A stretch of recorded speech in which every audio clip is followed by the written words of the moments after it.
الحمد للہ رب العالمین والعاقبۃ للمتقین الصلاۃ والسلام علی سید الانبیاء والمرسلین اما بعد فاعوذ باللہ من الشیطان الرجیم بسم اللہ الرحمن الرحیم قال اللہ تبارک و تعالی فی الکلام المجید یا ایھا الذین آمنوا اذا نودی للصلاۃ من یوم الجمعۃ فاسعوا الی ذکر اللہ وذروا البیع ذالکم خیر لکم ان کنتم تعلمون فاذا قضیت الصلاۃ فانتشروا فی الارض وابتغوا من فضل اللہ واذکروا اللہ کثیرا لعلکم تفلحون صدق اللہ مولانا العظیم۔ عزیزان محترم، اللہ سبحانہ تعالی ارشاد فرماتے ہیں، اے لوگو ایمان والو، اذا نودی للصلاۃ من یوم الجمعہ، جب تمہیں جمعہ کے دن نماز کے لیے بلایا جائے، فاسعوا الی ذکر اللہ، تو اللہ کے ذکر کی طرف دوڑ پڑو، وذروا البیع، اور خرید و فروخت تجارت کام کاروبار چھوڑ دو، ذالکم خیر لکم، یہ تمہارے لیے بہتر ہے ان کنتم تعلمون، اگر تم جاننے والے ہو۔ فاذا قضیت الصلاۃ، جب نماز پڑھ چکو، نماز سے فارغ ہو جاؤ، فانتشروا فی الارض، تو زمین میں پھیل جاؤ، وابتغوا من فضل اللہ، اور اللہ کا فضل تلاش کرو، واذکروا اللہ کثیرا لعلکم تفلحون، اور اللہ کی یاد کثرت کے ساتھ کرتے رہو تاکہ تم فلاح پا جاؤ۔ عن ابی ہریرہ رضی اللہ تعالی عنہ قال قال رسول اللہ صلی اللہ علیہ وسلم اخیر یوم طلعت علیہ الشمس یوم الجمعۃ فیہ خلق آدم وفیہ ادخل الجنہ وفیہ اخرج منہا،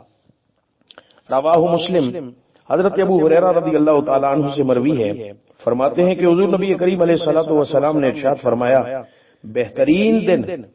جس پر کہ سورج طلوع ہوتا ہے وہ جمعے کا دن ہے، اسی دن حضرت آدم علیہ السلام کی تخلیق ہوئی، اسی دن ان کو جنت میں داخل کیا گیا،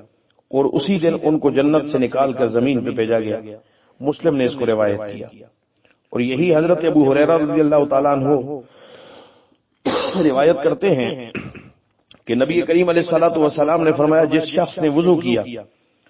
اور عمدہ وضو کیا، پھر جمعہ ادا کرنے کے لیے آیا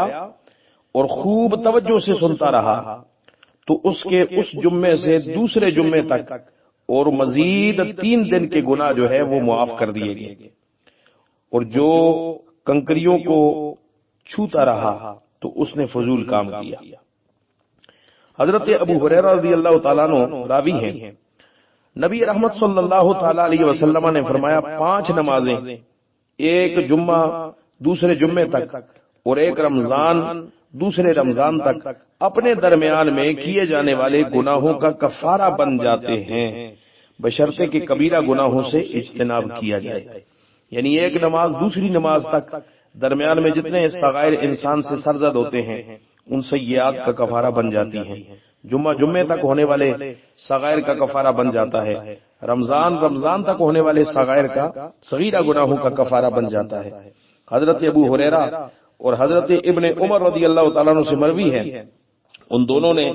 حضور نبی رحمت صلی اللہ تعالی علیہ وسلم کو منبر کی لکڑیوں پر بیٹھ کر یہ فرماتے سنا، لوگ جمعہ کی نماز ترک کرنے سے باز آ جائیں، وگرنہ اللہ تعالیٰ ان کے دلوں پر مور لگا دیں گے اور وہ غافلوں میں سے ہو جائیں گے۔ حضرت ابن عمر رضی اللہ تعالیٰ عنہ سے مروی ہے، حضور علیہ الصلوۃ والسلام نے فرمایا، جب تم میں سے کوئی شخص نماز جمعہ ادا کرنے آئے تو غسل کیا کرے۔ حضرت ابو سعید خدری رضی اللہ تعالیٰ عنہ سے مروی ہے،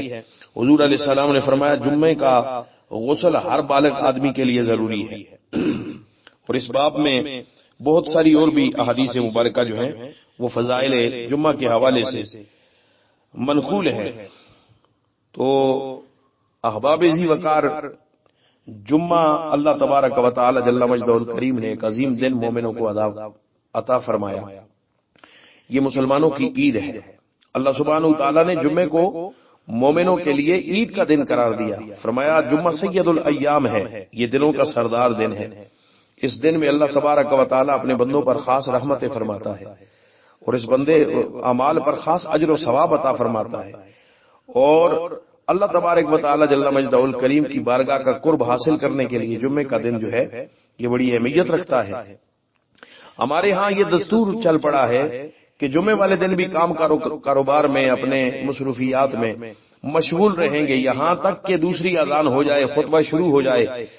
تو پھر مسجد کے اندر آنے کی زحمت کرتے ہیں۔ اس وقت آتے ہیں کہ جب نماز شروع ہونے والی ہوتی ہے اور پھر فوراً نماز پڑھ کے مسجد سے نکل جاتے ہیں۔ یاد رکھیے، مسجد میں تاخیر سے آنا اور جلدی نکل جانا یہ منافقت کی علامت ہے۔ قرآن مجید فرقان حمید کے اندر اللہ سبحانہ وتعالی نے فرمایا کہ جب منافقوں کو اللہ کے ذکر کے لیے بلایا جائے تو پھر کیا ہوتا ہے کہ وہ تیری بات کو سن کے تجھ سے دور بھاگتے ہیں۔ وَإِذَا قِيلَ لَهُمْ تَعَالَوْا إِلَىٰ مَا أَنزَلَ اللَّهُ وَإِلَى الرَّسُولِ، جب ان سے کہا جاتا ہے کہ آؤ جو اللہ نے نازل کیا اس قرآن کی طرف اور جو رسول اللہ صلی اللہ تعالی علیہ وسلم کے فرامین ہیں، جو حضور کی سنت ہے، اس کی طرف آؤ۔ رَأَيْتَ الْمُنَافِقِينَ يَصُدُّونَ عَنْكَ صُدُودًا، تو منافقوں کو دیکھے گا وہ تیری بات سن کے تجھ سے دور بھاگ جائیں گے۔ تو اللہ کے ذکر سے دلوں کا تنگ ہونا اور مسجدوں سے دور رہنا کہ کہیں یہ اللہ سبحانہ وتعالی اور رسول اللہ صلی اللہ تعالی علیہ وسلم کا ذکر ہمیں نہ سننا پڑے، وہ باہر بیٹھ کے دنیاوی مشاغل میں فضول گپے ہانکتے ہیں اور اپنا وقت برباد کرتے ہیں، لیکن وہ اللہ کے ذکر کے لیے مسجد میں نہیں بیٹھتے۔ تو یاد رکھیے، قرآن یہ کہتا ہے رأیت المنافقین، تو ایسے لوگوں کو دیکھے گا کہ وہ منافق ہیں، یصدون عنک صدودا، جو تیری بات سن کے، جو اللہ اور اس کے رسول کی بات سن کے، جو قرآن کا ذکر سن کے، احادیث کا ذکر سن کے تجھ سے دور بھاگتے ہیں۔